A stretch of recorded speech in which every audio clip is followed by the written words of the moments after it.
Welcome to Daily Gossip. You will get daily Hollywood updates here.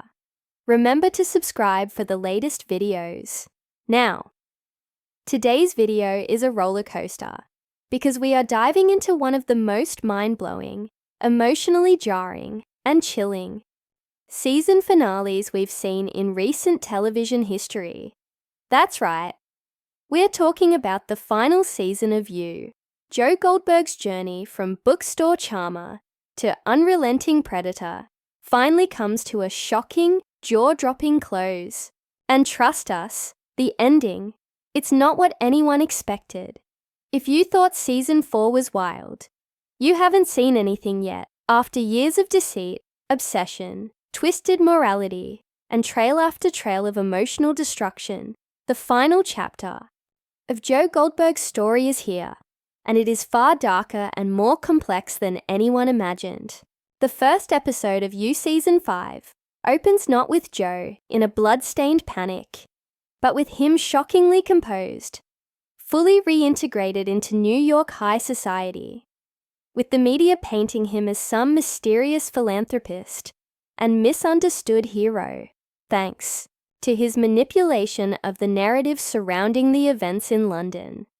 His bookstore is back, his reputation miraculously rebuilt, and with Kate by his side, now a powerful figure herself, Joe seems untouchable. But the mask of sanity he's crafted starts to crack early on.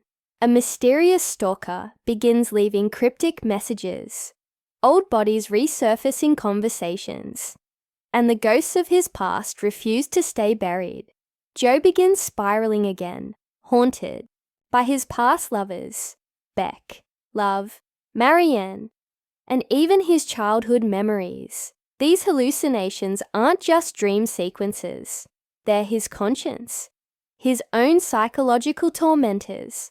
They confront him with every lie, every murder, every excuse he's made.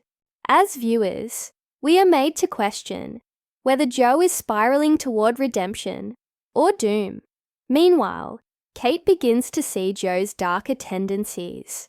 She hires a private investigator behind his back, and what she discovers horrifies her. Not just Joe's past crimes, but the depth of his manipulation. She doesn't confront him immediately. Instead, she stages a slow retreat, trying to distance herself while collecting evidence.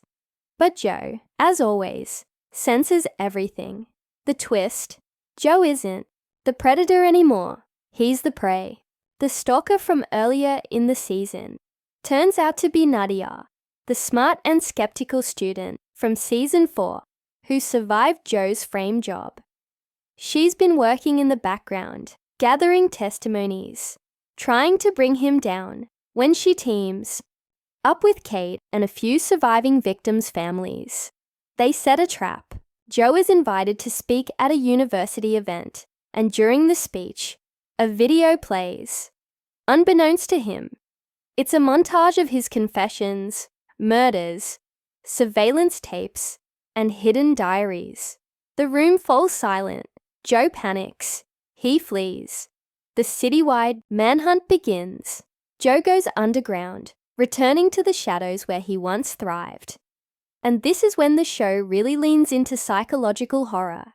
Alone, hunted, and fractured, Joe starts talking to himself, arguing with his inner voices.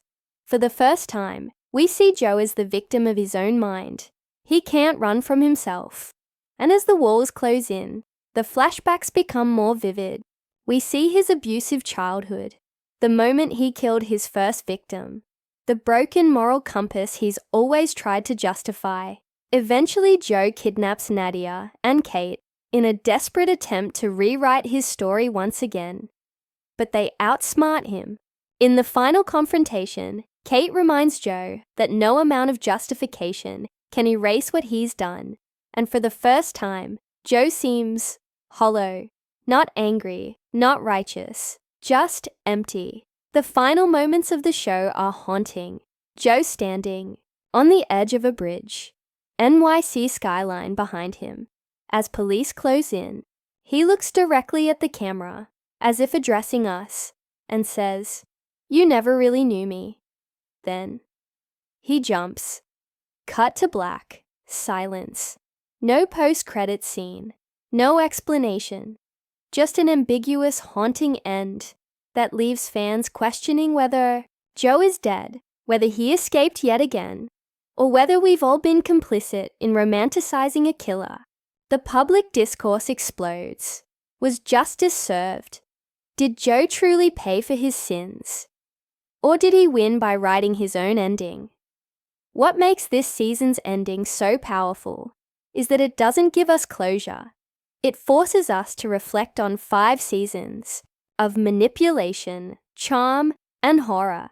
Joe Goldberg is not a hero. He's not even an anti-hero. He is the embodiment of unchecked privilege, toxic obsession, and how charisma can mask monstrous intent. Penn Badgley delivers the performance of a lifetime, blending vulnerability with terrifying detachment. The final season of You doesn't just wrap up a story. It dismantles everything we thought we understood about the character. It's tragic, brutal, and heartbreakingly real, and fans are left divided. Some mourn his fate, others cheer for justice, but everyone agrees it's unforgettable. Thanks for watching Daily Gossip. What did you think of Joe's fate? Was it deserved? Was it enough? Let us know in the comments below. And don't forget to like, subscribe, and hit the bell for more daily Hollywood breakdowns. Until next time, stay curious and stay dramatic.